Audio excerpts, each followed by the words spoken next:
Welcome guys to the Stay Winning Podcast, episode number 2. With me today, I have Stephan Durso, my co-host. Going on, guys? Hey, in this episode, we want to talk to you guys a little bit about communication, right?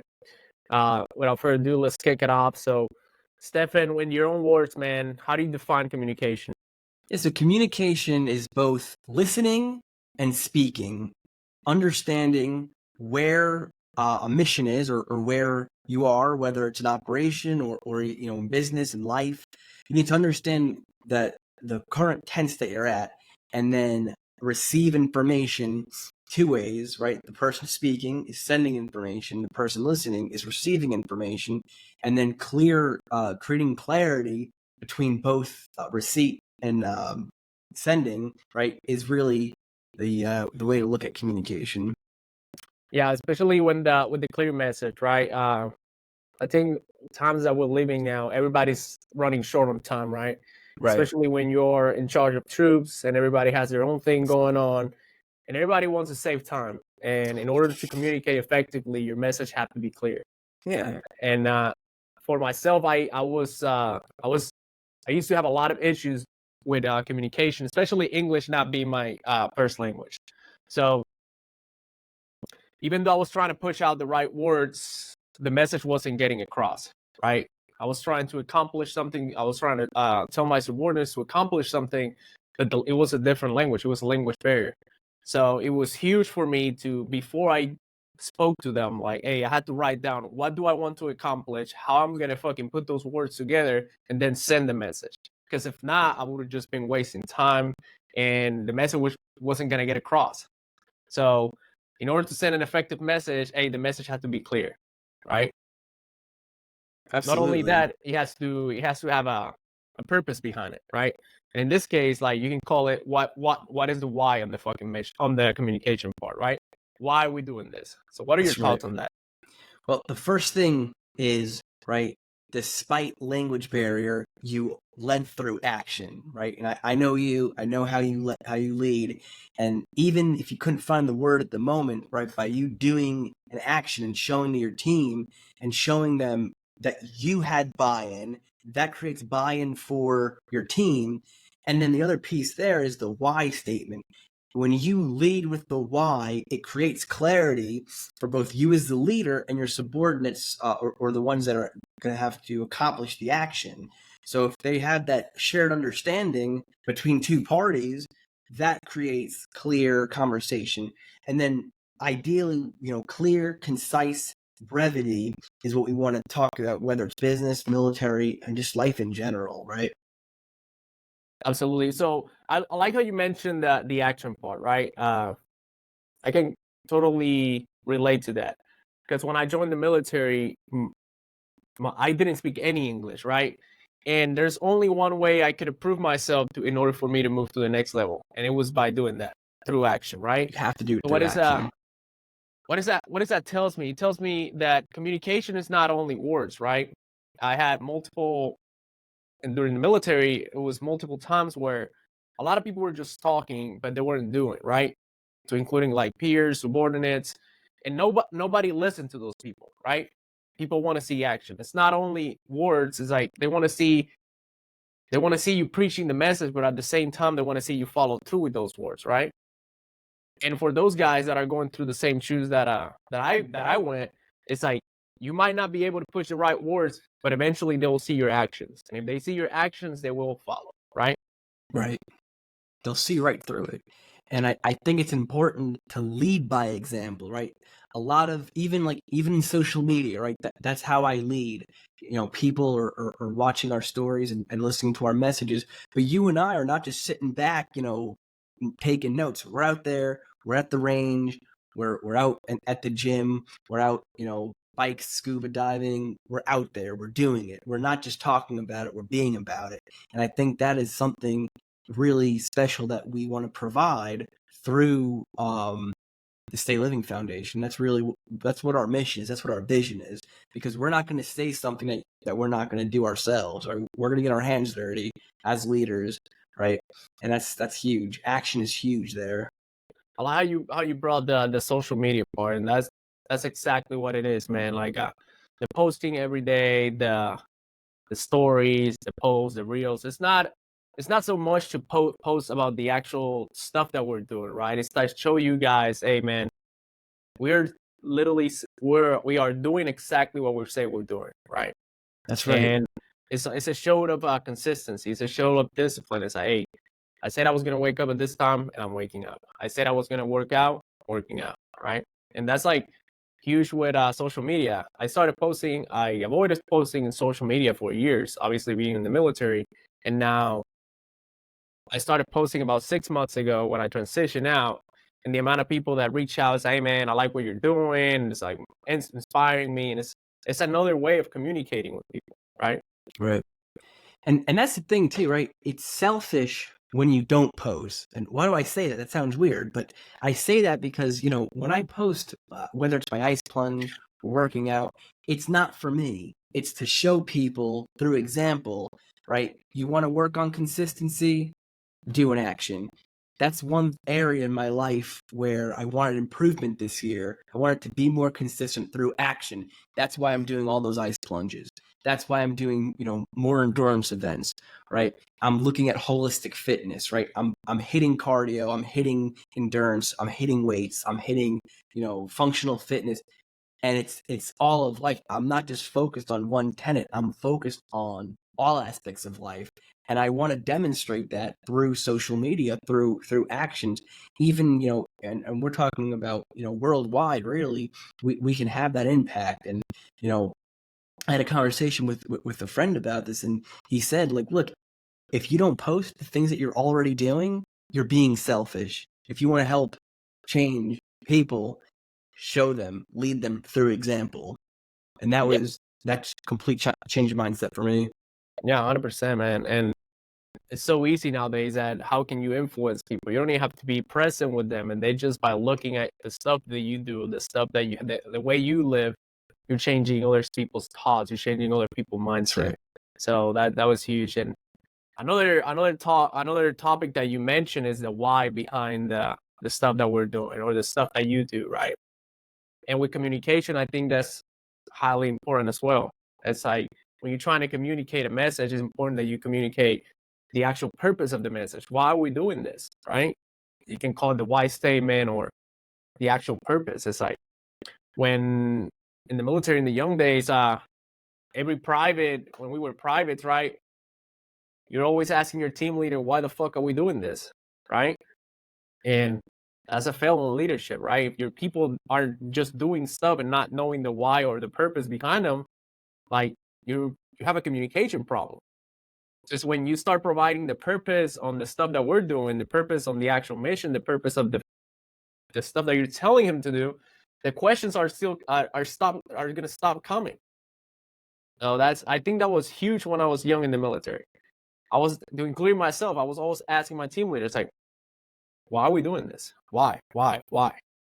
And eventually, I myself I try to fix it.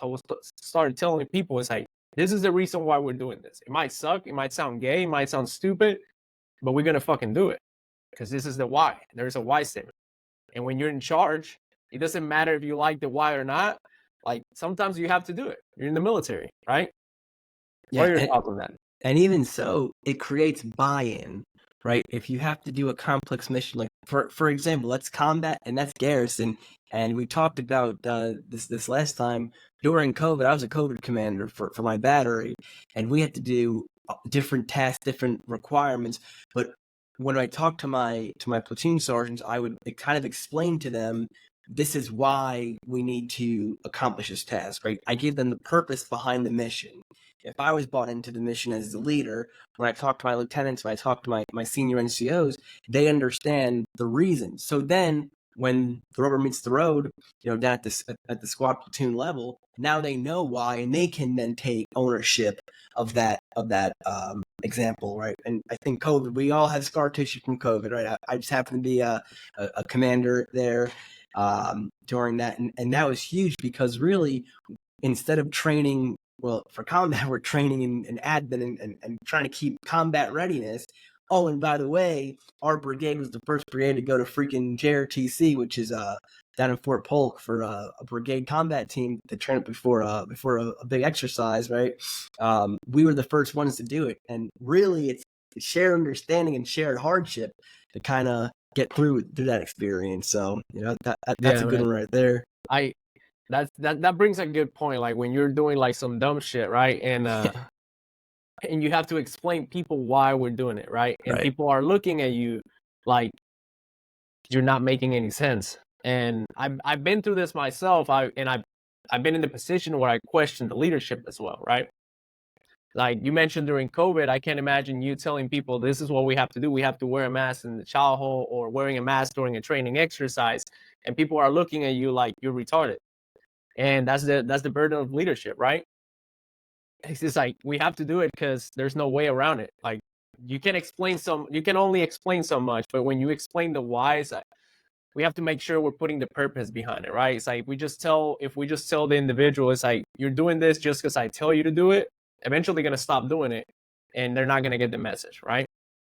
Or if you don't even listen to your own advice, right? If you say but you don't do, and that's why it goes back to the action as the leader. 100%. So you have to be able to like go back to the lead by example part, right? Right. I have a story behind like myself questioning leadership, right? I think it was 2012 in Afghanistan. We were walking like 12 to 15K every day, and I told my team leader, "Why are we bringing this antenna if it's broken?" And his answer was short and simple. It was like, "Because I told you to fucking bring it." But obviously, I asked him again. I said, "Well, that's fucking stupid. If it's broken, it's not working. We're just carrying extra weight." And me and him went back and forward for a while. It's like, I'm not bringing this antenna because it's broken. Like, it doesn't make any sense.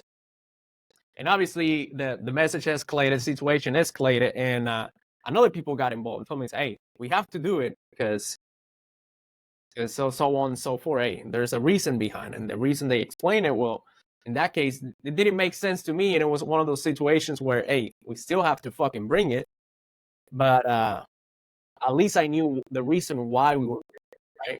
So at that point, I was like, okay, well, I guess it's my time to shut up and get the antenna and let's go. So another thing that we can talk about is the empathy during while communicating with others, right? Especially when we're in the leadership position, right? Right. What do you have to say about that? Yeah, so empathy is huge, right? So empathy is us understanding where the mindset of our subordinates are.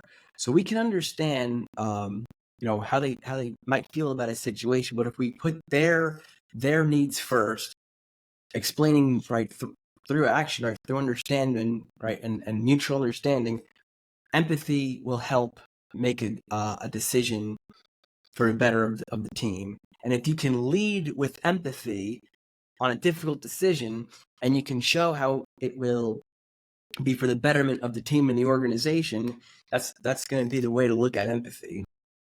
Yeah, I think with the empathy part, like it's more about connecting, right? It's more about you have to connect. When you're in leadership, not everybody's going to listen to the same words. Not everybody's going to listen to the same message, right?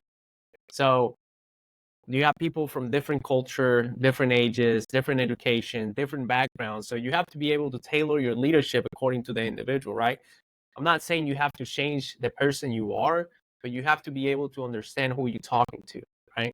Not everyone listens to the same message. And that's when empathy comes in place, right? Yeah, so it's the same thing. It's understanding a culture and understanding your people. And also, it's not applying a cultural bias. And what do I mean by that, right? We need to understand, we need to take people at face value and understand what their background is to see how they can comprehend and how they can be successful for the task we're asking them to do, right? It's all about, just mutual understanding. And that, I think, goes back to communication. It's mutual understanding and seeing different viewpoints. Yeah, I think that was when you mentioned like the cultural part too. Like, I think that's one thing within the military itself, right? You spend so much time with these individuals, when you spend so much time with people with every background. You got an Afro American, white, fucking Hispanic, and I don't know if you felt the same way, but throughout the deployments, when you came back, you guys were all close together, right? You spend so much time with these guys that they all become like a brotherhood, right? And that's what this is the military. Like, hey, when you leave the military, you don't have that brotherhood anymore.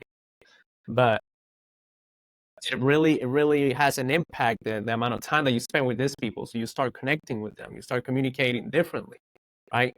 Your conversation might start really formal at the beginning, but then connecting with them, like you relax a little bit, right? You start talking, and explaining the why become more simple, right? Becomes easy. But that only happens if you're leading by example, right? If you're one of those persons that are just talking, and not following through with your actions, it's going to become really hard for them to listen. It's like it's going to build up in your reputation, right? And once you lose your reputation, it's really hard to get back. And I think it's through hard times create strong bonds. And that's what we take in any military experience, especially with deployment, especially with tough combat missions, right? It's that shared suffering and then seeing an operation through, right? Seeing a deployment through, and you grow closer and closer together, regardless of your backgrounds, regardless of your initial viewpoints. At the end, you have that shared ground, and that's really the beauty of endurance, of an endurance exercise, an endurance sport, right? It's that from start to finish, this is where I started, this is where I ended, and you can kind of see that change in mindset, and what that change is, it's strengthened, a strengthened mindset, more, and more rigid thought processes that can get us through. And I think that's what we're trying to accomplish with our in-person events here in the State Living Foundation. Dude, and I'm glad you mentioned the suffering part, right? That's another way that if you're having issues with communication, suffering can help you out. Like, especially if you're in leadership. If you're in leadership and you start suffering with your people, right? Going through the same stuff they're going, like putting yourself out there with them. Eventually, you're gonna earn that respect. Eventually, they're gonna see that you're leading by action, not only by words but by action. And by doing that, explaining the why is gonna be way easier for you, right? I can tell you an example. When I was a private in the military, I wanted to grow in the ranks, right? Obviously, the language barrier, that was something that I knew was gonna slow me down. And one of my mentors told me, I told him about that. I told him, like, well, if you want to grow up in the military, go straight to Ranger School. When we come back from the deployment, go to Ranger School. And I explained to him, hey, I can go to Ranger School, but I still can't speak English, so I'm not sure if I'm going to be I'm going to be leading them correctly. And one of the things he told me is, hey, they won't understand your language, but they'll understand your Ranger tab, right? So that was exactly what he was trying to tell me. Is, hey, that you don't have to speak the language. You don't have to be able to just talk about it. If you start doing, eventually you're going to start listening. And you do that by getting yourself out there with the man, by fucking suffering with them. And every deployment, that's what I'm talking about. The more you suffer, the closer your circle. The easier it is to explain the why. Yeah, there's a real beauty in suffering, right?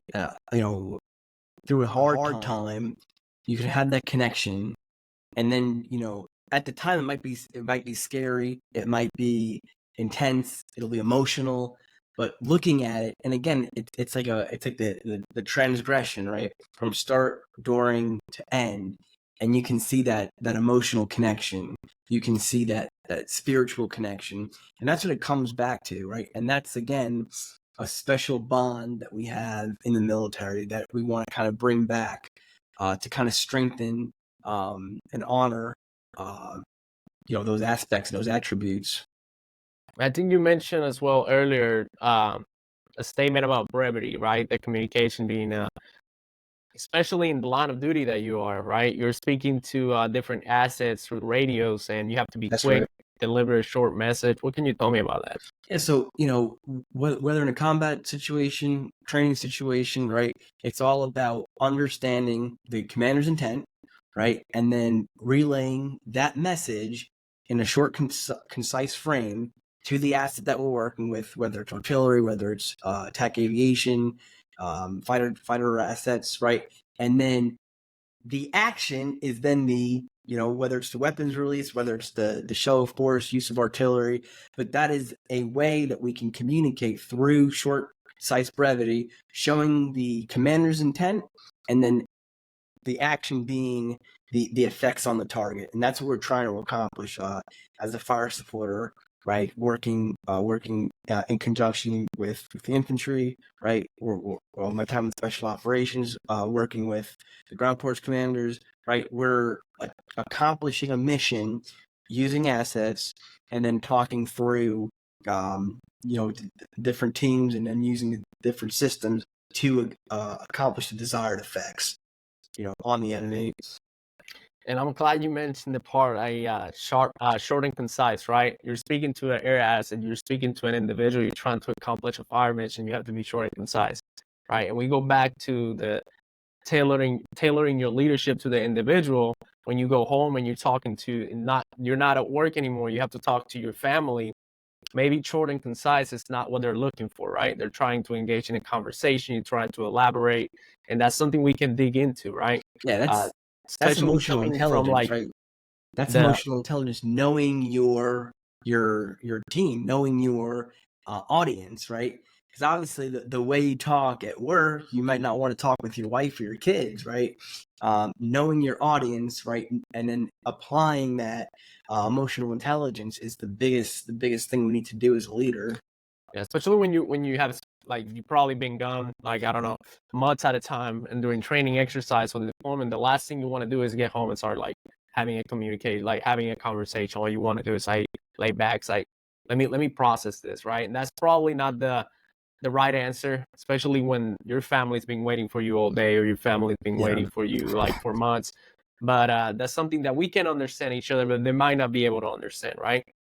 And that's when the whole cycle starts. The whole cycle of arguments or fighting every day, right? You guys are trying to accomplish the same mission, right?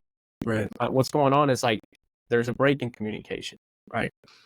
And I think with that, right, it's expectation management, both from the soldier and the family, and then tempering your expectations, right? So under promising, over delivering. That is something that I learned early on my first deployment, and it helped me through all my deployments, and whether it's family, whether it's friends back home, it's setting those expectations and tempering those expectations, and that avoided huge fights, right? And it created a very positive environment coming back from those operations, those deployments. So it was there was a huge cycle I was trying to break through once in one of my relationships, and it was a communication part, right? And I was transitioning out of the military, and during the transition, I was talking to one of the senior officers in my unit, right? And he was explaining me what was going on, and I was telling him where I was encountering issues in that communication part. And he recommended me a book, and the book explained it like really well. It's like obviously a man wants to be loved. I mean, a man wants to be respected, a woman wants to be loved, right?